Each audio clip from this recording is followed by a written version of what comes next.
Medina Medina un-Nabi Medina Medina that's where I wanna be. حضرت یوسف علیہ السلام کو جیل میں کچھ نے لکھا ہے 12 سال جیل میں رہے. وہاں جیل میں نا ایک شخص نے خواب دیکھا. اس نے دیکھا کہ میرے سر پہ نا پرندے کھا رہے. تو حضرت یوسف کہنے لگے اس کی تعبیر یہ ہے کہ تجھے قتل کیا جائے گا اور تیری لاش کچھ دیر پڑی رہے گی تو پرندے تیرے سر پہ آ کے بیٹھیں گے. یہ تعبیر ہے. ایسا ہی ہوا. واقعی وہ شخص قتل ہو گیا. ایک شخص نے دیکھا کہ وہ شراب کشید کر رہا ہے. اس نے بھی تعبیر پوچھی تو آپ نے فرمایا تو اپنے بادشاہ کو پلائے گا. محسوس ہوتا ہے کہ اتنی دیر تک شراب ناجائز نہیں تھی تو اس کو شراب پلائے گا. یہ اس کی تعبیر ہے. وقت گزرتا گیا. وقت جو ہوتا ہے نا وقت یہ خود بخود لوگوں کی بے گناہی ثابت کر دیتا ہے. ایک وقت میں نا پراپوگنڈا ہوتا ہے تو ہر آدمی پراپوگنڈے کا شکار ہوتا ہے. پھر جب وقت گزرتا جاتا ہے تو خود بخود وقت کا گزرنا کچھ چیزوں کا خود بخود حل بن جاتا ہے. حضرت یوسف علیہ نبینا علیہ السلام کو جب 12 سال بیت گئے تو بادشاہ نے عزیز مصر نے خواب دیکھا. اس نے خواب دیکھا کہ 7 موٹی تازی گائیں دبلی پتلی گائیں کو کھا گئی اور 7 خشک بالیاں ہیں اور 7 سرسبز و شاداب بالیاں ہیں. اپنے وزیر سے کہنے لگا کوئی تعبیر والا بندہ ملے. اس نے کہا کہ ایک بندہ ہے جس کی تعبیریں بڑی سچی ہیں. وہ کون؟ کہنے لگے جناب یوسف. تو قید خانے میں پیغام بھیجا حضرت یوسف کو کہ خواب کی تعبیر بتائیں. تو جناب یوسف نے یہ نہیں کہا پہلے مجھے باہر نکالو.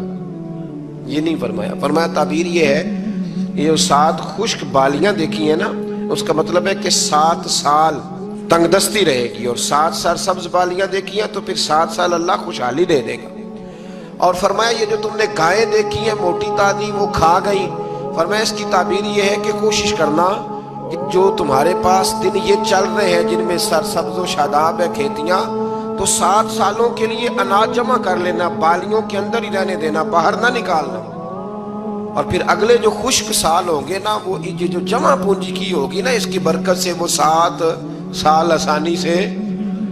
اس پر ہمارے مفسرین نے لکھا ہے اس آیت پر صوفیاء اور بزرگ تو کہتے ہیں نا سارا اللہ کے راستے میں دے دو. یہ بھی بات اچھی ہے لیکن اگر کوئی اپنے بچوں کے لیے آنے والے وقت کے لیے کوئی چیزیں سنبھال کے رکھے تو یہ بھی سورہ یوسف سے ثابت ہے. یہ بھی سورہ یوسف سے. تو یہ بھی کوئی ایسا فعل نہیں ہے جس پر کوئی شخص تنقید کر سکے. آمدام برسر مطلب حضرت یوسف نے جب تعبیر بتائی تو بادشاہ کہنے لگا کہ انہیں باہر نکالو. آپ فرمانے لگے میں نہیں نکلتا بھائی نہیں نکلتا میں جیل سے. یہی ٹھیک ہوں میں.